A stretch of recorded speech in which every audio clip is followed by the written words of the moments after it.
तर ओबीसीचे जे नेते कालच्या निर्णयामुळे ओबीसींचं नुकसान झाल्याचं म्हणतात त्यांनी आधी शासनाच्या निर्णयाचा त्यातल्या माहितीचा अभ्यास करावा, चिंतन मनन करावा असा सल्ला राष्ट्रीय ओबीसी महासंघाचे अध्यक्ष डॉक्टर बबनराव तायवाडे यांनी दिलाय।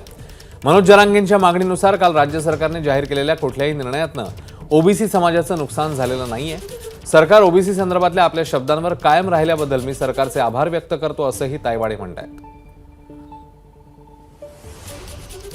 आपल्याशी आधी बोलल्याप्रमाणे ते सर्व लोकांनी या सर्व शासनाने काढलेल्या शासन निर्णयाचं वाचन करावं, अभ्यास करावा, चिंतन करावं आणि मनन करावं आणि त्याच्यानंतर खरंच आपल्या समाजाचं नुकसान झालं की नाही झालं याचा विचार करून सर्वांनी वक्तव्य केलं तर निष्कर्ष हाच निघेल की एवढ्या मोठ्या याच्यातनं ओबीसी समाजाचं कुठेही नुकसान झालेलं नाही। एबीपी माझा, उघडा डोळे बघा नीट।